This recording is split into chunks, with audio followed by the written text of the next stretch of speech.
सिद्धाणं नमो आयर्याणं नमो वज्रायाणं नमो लोय सव्वसाहुणं मङ्गलं भगवान् वीरो मङ्गलं गौतमो गणी मङ्गलं कुन्दकुन्दार्यो जैन धर्मोऽस्तु मङ्गलं सर्वमङ्गलमाङ्गल्यं सर्वकल्याणकारकं प्रधानं सर्वधर्माणां जैनं जयतु शासनं जैनं जयतु शासनं। ग्रंथ का मार्जन करेंगे। वंदितु सर्वसिद्धे ध्रुवमचलमणोवमं गदिं पत्ते वोच्छामि समये पाहुड मिणमो सुधकेवली भणिदं नमः समय साराय स्वानुभूत्या चकासते चित्स्वभावाय भावाय सर्वभावांतरच्चिदे मैं करता हूँ कर्म का कर्म है मेरा कर्म ऐसी मिथ्या मान्यता हे मिथ्यात्वधर निज आत्म तल्लीनता सुखमय आत्मधर्म श्री जिन जिन वर देव ने यह समझाया मर।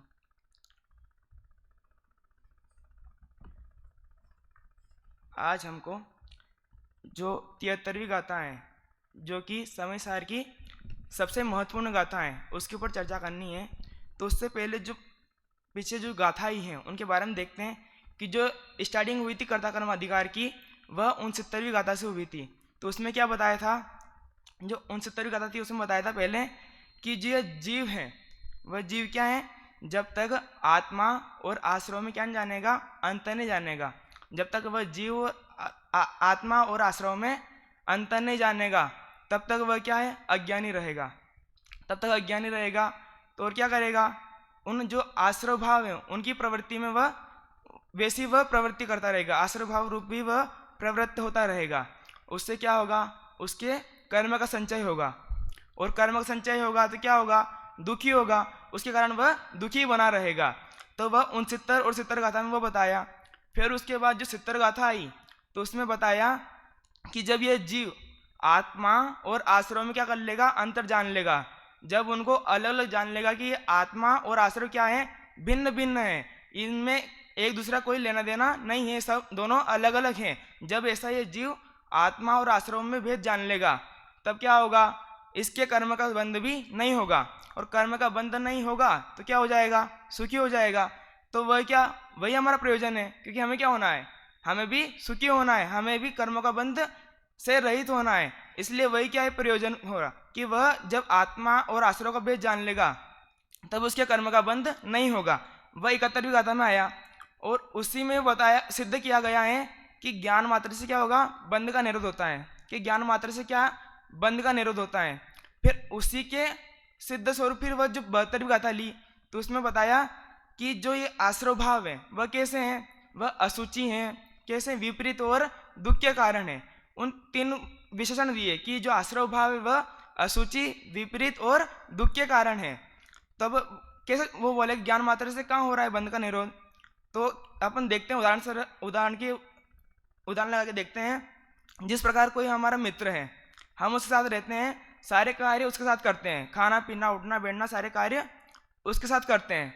लेकिन जब हमको ये पता चल गया कि ये मेरा अहितकारी है, ये मेरा बुरा करना चाह रहा है, ये मात्र अपने स्वार्थ के लिए मेरे साथ है, तो हम क्या करते हैं, तत्क्षण उससे अलग हो जाते हैं, उसको अलग कर देते हैं कि ये इससे तो मेरा अहित होने वाला है, ये तो बस अपने स्वार्थ के लिए मेरे साथ है। तो हम उसी क्षण उसको अलग कर देते हैं तथा उससे हम दोस्ती खत्म कर लेते हैं कि ये मेरा भला करने वाला नहीं है।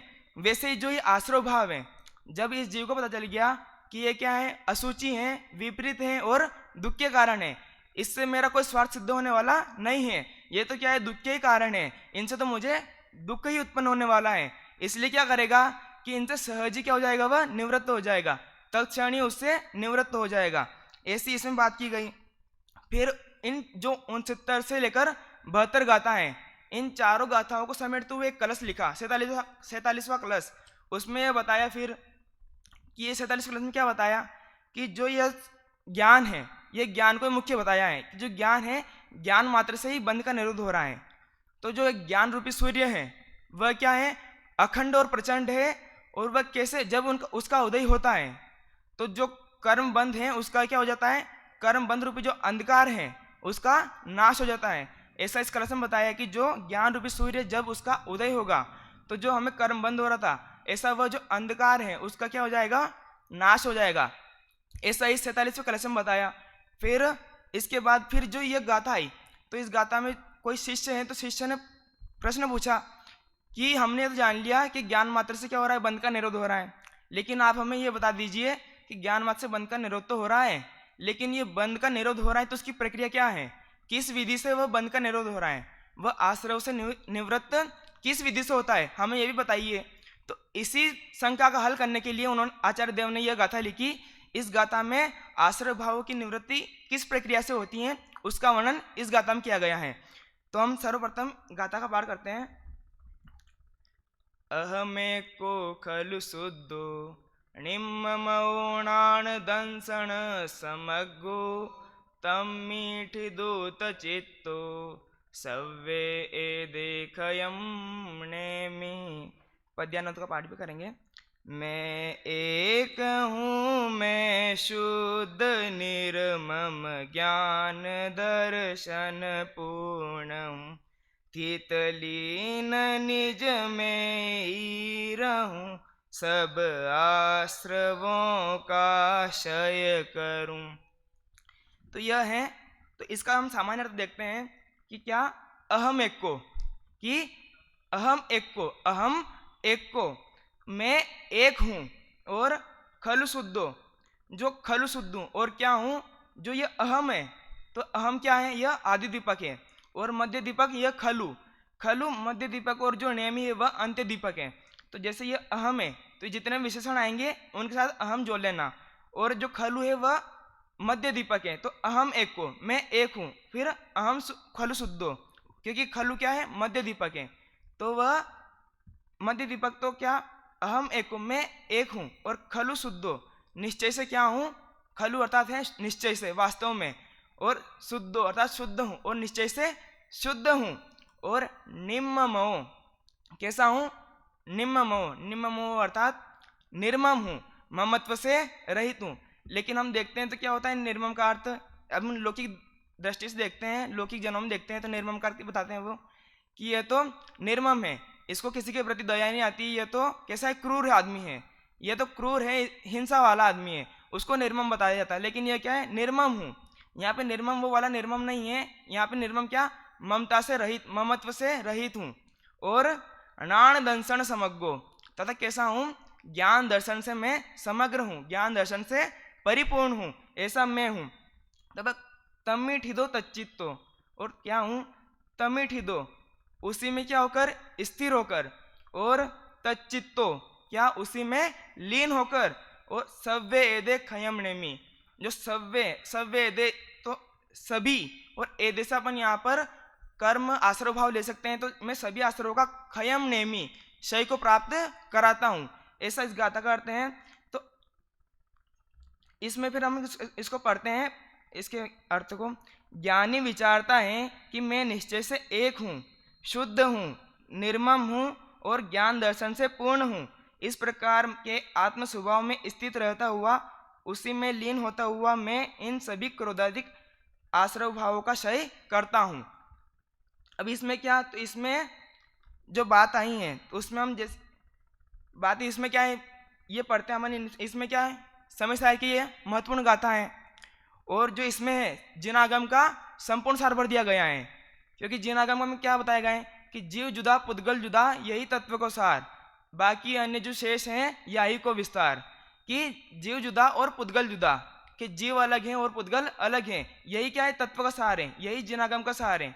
और इसमें क्या बताया है कि अहम एको खलु शुद्धो, कि मैं मात्र एक हूँ, मेरे अलावा जो अन्य जो जीव हैं वे भी क्या जीव मेरे लिए क्या जीव नहीं है, वे मेरे लिए क्या है अजीव ही हैं। इस प्रकार ये जीव अलग कर रहा है, अपने आप स्वयं को अलग करता है और पर पदार्थों को अपने से अलग बताता है। इसलिए क्या है यही तत्व का सार है, इसलिए इसमें संपूर्ण जनागम का सार आ गया है कि जीव जुदा पुद्गल जुदा, यही तत्व का सार है।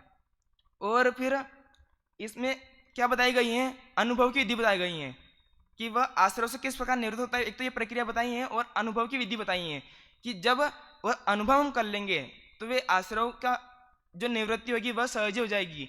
और जो इसकी प्रथम पंक्ति है, जो प्रथम पंक्ति में क्या अहम एको खलु शुद्धो निममो नाण दंसण समग्गो, इसमें क्या बताया गया है, यह इसमें द्रव्य दृष्टि का विषय आया है कि मैं एक हूँ, मैं शुद्ध हूँ। यह क्या अपनी एकत्व पने को बता रहा है कि मेरे अलावा जितने भी जो प्रमत्त अप्रमत्त जितने भी हैं, विकारी भाव हैं, गुण भेद हैं, वे सब क्या है उनसे मैं रहित हूँ, मैं तो मात्र एक शुद्ध आत्म तत्व हूँ। ऐसा यह पहली पंक्ति बताती है, इसलिए इसमें क्या है द्रव्य दृष्टि का विषय आया है। और जो दूसरी पंक्ति है, उस दूसरी पंक्ति में क्या आया है कि जो आत्मा है उस आत्मा में तमिठ हिदो और तच्चितो, उसमें स्थिर होना और उसमें लीन होना। इस प्रकार जो उसमें स्थिरता और लीनता की उसमें महिमा बताई गई है कि किस प्रकार उसमें स्थिर होते हैं और लीन होते हैं। तथा फिर इसकी जो पहली पंक्ति है उसमें क्या द्रव्य स्वभाव की बात की गई है कि यह अहम एको खल शुद्ध, यह मैं क्या हूँ द्रव्य स्वभाव से मैं एक हूँ, मैं स्वभाव से शुद्ध हूँ। इस प्रकार इसमें द्रव्य स्वभाव की बात की गई है।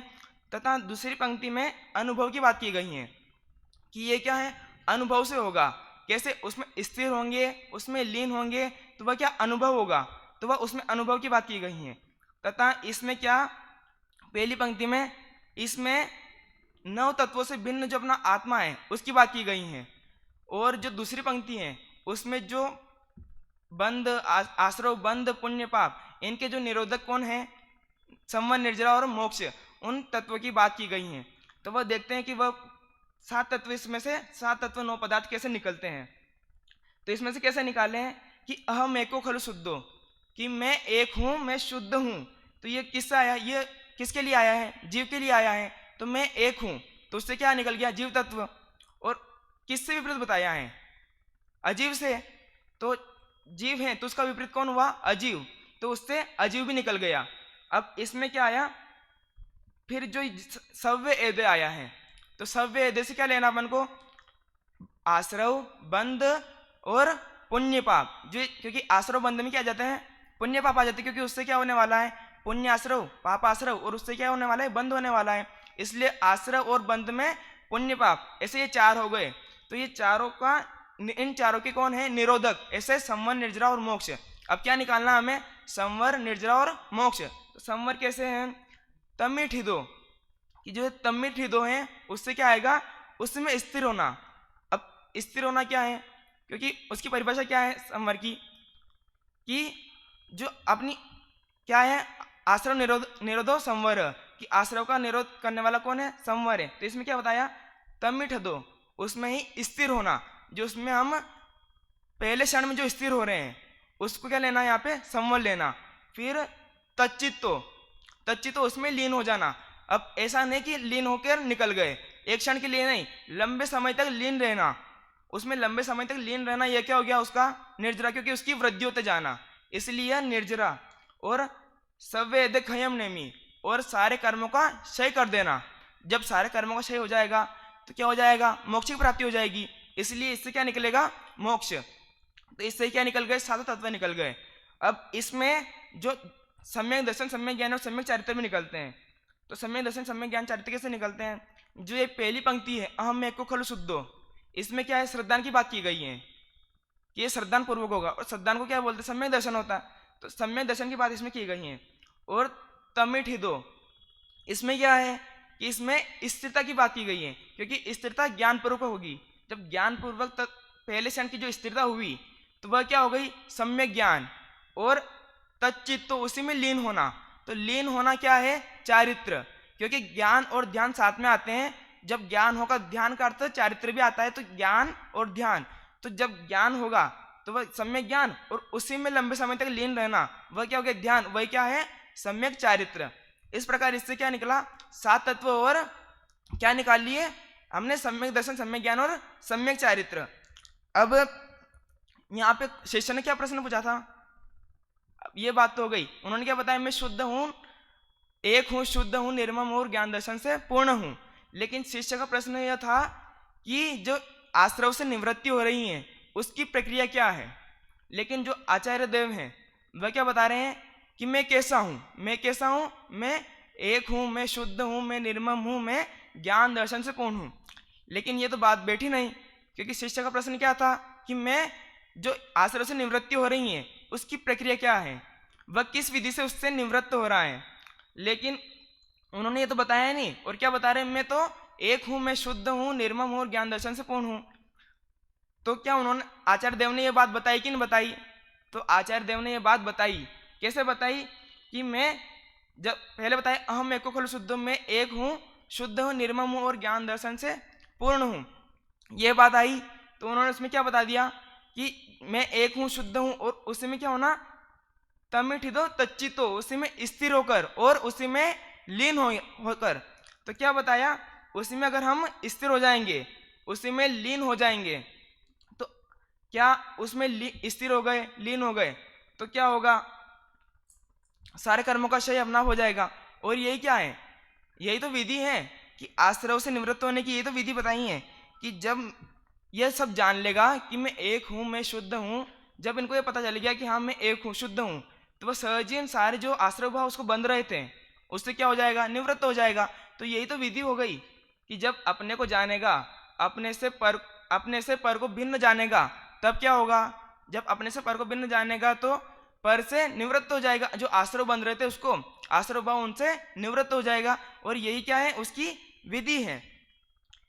फिर इसमें जो क्या बात आई है, फिर इसकी हम टीका देखते हैं। जो टीका में बात आई है, तो इसमें सर्वप्रथम अहम की टीका, अहम की व्याख्या करते हैं कि अहम तो क्या है कि अहम अयम आत्मा प्रत्यक्षम अक्षुण्णम अनंतम चिन्मात्रम ज्योति। क्या बताया कि मैं यह प्रत्यक्ष अखंड अनंत चिन्मात्र ज्योति आत्मा। अब इसमें क्या बताया कि मैं यह प्रत्यक्ष अखंड अनंत चिन्मात्र ज्योति आत्मा हूँ। अब कैसा हूँ, प्रत्यक्ष हूँ और अखंड हूँ और अनंत हूँ और चिन्मात्र ज्योति स्वरूप हूँ। कि मेरा स्वरूप कैसा है, चिन्मात्र ज्योति स्वरूप मेरा स्वरूप है। तो अब इसमें क्या, पहले क्या बताया कि जो इसमें बताया प्रत्यक्ष। अब प्रत्यक्ष कैसा, कि जो आत्मा कैसा है, सूक्ष्म है, वह नजर तो आता नहीं, तो फिर कैसे बोला कि ये प्रत्यक्ष है। तो यह प्रत्यक्ष कैसे बताया, तो जो आत्मा है वह सूक्ष्म होने पर भी क्या है, अगम्य है, इसलिए वह क्या है, प्रत्यक्ष है। और इसमें यह बात भी आती है, जो तात्पर्य टीका है उसमें बताया है कि जो ये आत्मा है यह क्या है, केवल ज्ञान गम्य है। और कैसा, केवल ज्ञान गम्य है और स्वानुभूति गम्य है। जो वह क्या है, स्वानुभूति में ही आता है, स्वानुभूति के ज्ञान में आता है, इसलिए वह क्या है, प्रत्यक्ष है। जो स्वानुभूति वह प्रत्यक्ष है, स्वानुभूति से वह प्रत्यक्ष है, और केवल ज्ञान गम्य होने से भी वह केवल ज्ञान में क्या है, प्रत्यक्ष है, इसलिए प्रत्यक्ष लिया। और क्या कि अखंड। अब अखंड कैसे लिया, तो जो अखंड लिया तो वह कैसे, जो अखंड है वह उसको कहकर जो वह अनंत गुणात्मक है। जो पहले अनंत है तो अनंत क्या, कि वह अनंत गुणात्मक है, इसलिए उसको क्या लिया, अनंत, कि जिसमें अनंत गुण विद्यमान है। क्योंकि अपनी आत्मा में क्या है, हम तो अनंत गुणों से युक्त हैं, इसलिए अनंत गुणात्मक होने से क्या, अनंत है। और अखंड, तो अखंड का अगर क्या सिद्ध किया कि इसमें अनंत गुण और असंख्य प्रदेश होने पर भी यह क्या है, खंड खंड नहीं होता है। इसमें अनंत गुण है, असंख्य प्रदेश है, फिर भी यह खंड खंड नहीं होकर क्या है, एक अखंड है। यह एक तत्व है, यह पूर्ण अपने आप में ही एक स्वयं अखंड है, इसलिए यह अखंड। और क्या है, चिन्मात्र ज्योति। चिन्मात्र ज्योति क्या, जैसे हम उदाहरण देखते हैं कि जिस प्रकार एक अग्नि होती है, तो वह अग्नि की जो प्रकाश होता है, तो वह जब प्रकाश होता है तो उससे क्या होता है, जो अंधकार रहता है उसका नाश हो जाता है।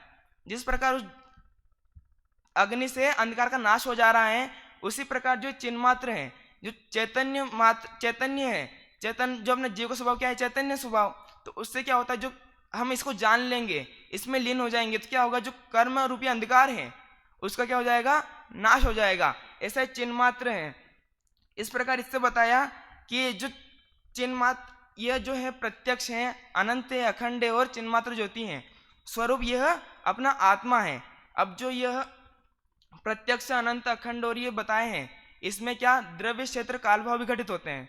तो कैसे होते हैं कि जैसे यह बात आई प्रत्यक्ष, तो प्रत्यक्ष में कैसे, तो हम अयम आत्मा, यह बात आई कि मैं यह आत्मा, तो इससे क्या बताया कि यह क्या है, द्रव्य, क्योंकि इस जीव द्रव्य की बात चल रही है, यह आत्म द्रव्य की बात चल रही है, तो इसमें क्या घट गया, द्रव्य, कि अहम अयम आत्मा, मैं यह जीव हूं, मैं यह आत्मा हूं, इसमें द्रव्य।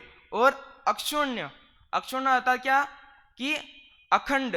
अब अखंड कैसे, तो जो असंख्यात प्रदेशी वाला जीव है, अब जीव के असंख्यात प्रदेश हैं, तो ये क्या समस्त लोकालोक में व्याप्त हैं, फिर भी यह इतना होने पर भी क्या है, इसका क्षेत्र है, असंख्य प्रदेश इसका क्षेत्र है, इसलिए असंख्य प्रदेशी अखंडता इसका क्षेत्र है। और अनंत, अनंत में क्या है कि यह अनादि अनंत काल तक रहने वाला है, न इसकी आदि है न इसका अंत है, इसलिए अनादि अनंत है और यह अनादि अनंत काल तक रहने वाला है। तो अनादि अनंत काल क्या है, इसका काल, यह काल आ गया कि यह अनादि से है और अनंत काल तक रहने वाला है।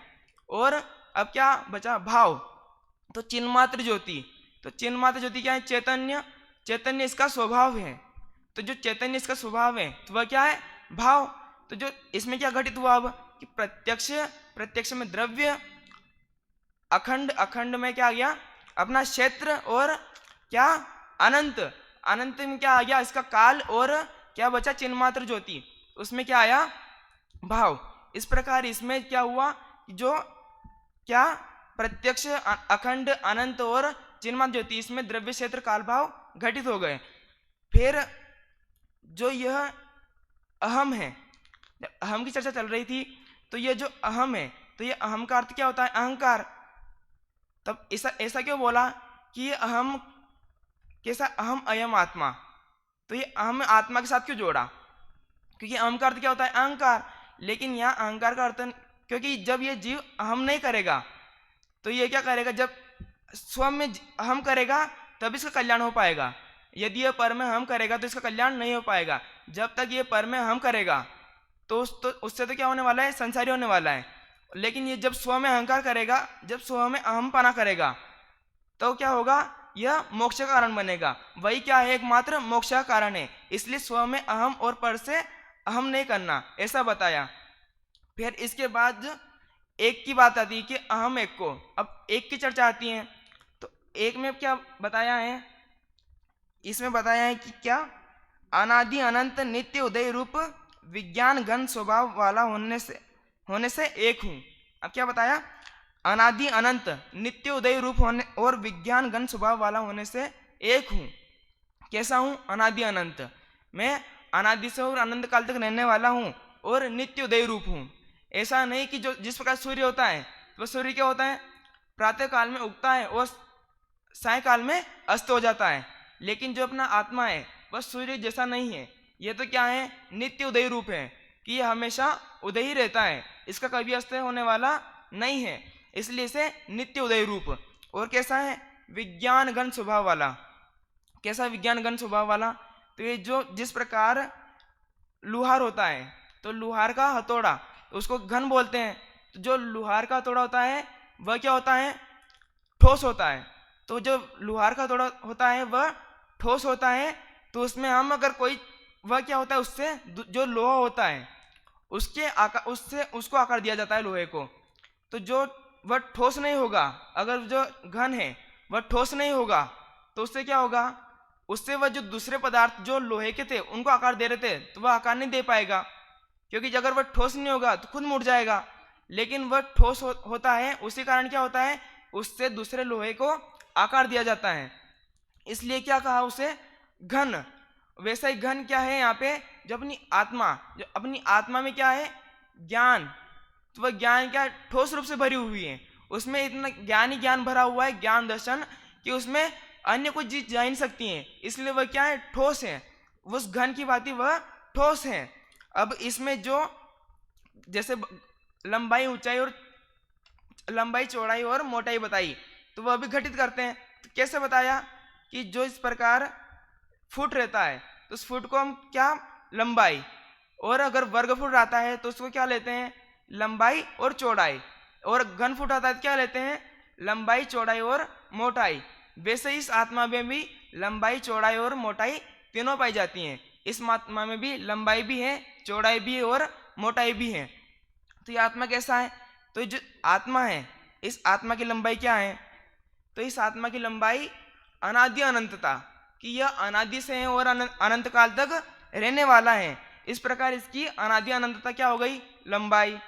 फिर इसके बाद क्या, कि इसकी चौड़ाई क्या है, तो चौड़ाई क्या, असंख्य प्रदेशी वाला है, कि यह असंख्य प्रदेशी है, असंख्य प्रदेश वाला है, इसलिए क्या है, चौड़ाई, इसकी चौड़ाई हो गई। और इसकी मोटाई कि अनंत गुणात्मक है, कि अनंत गुणों से जो यह युक्त है, इस कारण क्या हो गई, यह क्या हो गया, मोटाई। इस प्रकार क्या हुआ कि आत्मा की लंबाई भी हो गई अनादि अनंतता, आत्मा की चौड़ाई भी हो गई क्या, असंख्य प्रदेशी, और अनंत गुणात्मक इसकी मोटाई। इस प्रकार ये तीनों बातें इसमें घटित हो गई। फिर जो यह एको है, तो इसमें एको शब्द में क्या, आचार्य अमृतचंद्र में आत्मख्याति में भी अलग शब्द, थोड़ा अलग शब्द मिलते हैं। और जो अमृतचंद्र आचार्य की टीका है, जो जैसे आचार्य की तात्पर्यवती टीका है, उसमें थोड़े अलग शब्द मिलते हैं। तो क्या मिलता है, जो आत्मख्याति टीका है उसमें क्या मिलता है, मैं अनादि अनंत नित्योदित विज्ञान गण स्वभाव वाला होने से एक हूं। और जो तात्पर्यवर्ती टीका है उसमें क्या मिलता है, कि अनादि अनंत टंकोत्कीर्ण ज्ञायक एक स्वभाव वाले होने से एक हूं। अब इसमें क्या बताया, दोनों में आया तो क्या, अनादि अनंत तो आया है, उनमें अनादि अनंतता बात दोनों टीकाओं में आई है कि वह अनादि अनंत है। पर उनमें क्या अंतर आया, मात्र कि इसमें बताया है कि वह नित्योदित विज्ञान गण स्वभाव वाला है। और जो तात्पर्यवर्ती टीका है उसमें क्या आया, कि वह कि टंकोत्कीर्ण ज्ञायक स्वभाव वाला है। यह दो शब्द अलग अलग आए, लेकिन इन दोनों का अर्थ एक ही है। क्योंकि जो विज्ञान गण स्वभाव वाला है वह क्या है, वह विज्ञान गण स्वभाव वाला जो आत्मा है वह घन की भांति है, वह ठोस है। और जो टंकोत्कीर्ण है, जो टांकी से उखेरे हुए, जिस प्रकार हम टांकी से पत्थर पर उखेरे तो वह क्या होता है, सदा के लिए बना रहता है, वह मिटता नहीं है। वैसे ही क्या है, यह आत्मा है। यह आत्मा कैसा है, टंकोत्कीर्ण ज्ञायक स्वभाव वाला है।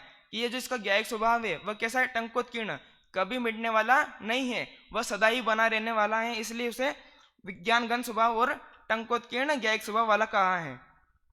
फिर इसके बाद जो बात आई, तो जो यह कैसा है आत्मा, तो इस लंबाई चौड़ाई और इसकी मोटाई बताई, कि अनादि अनंतता इसकी लंबाई है, और असंख्य प्रदेश इसकी चौड़ाई है, और अनंत गुणात्मक इसकी मोटाई है।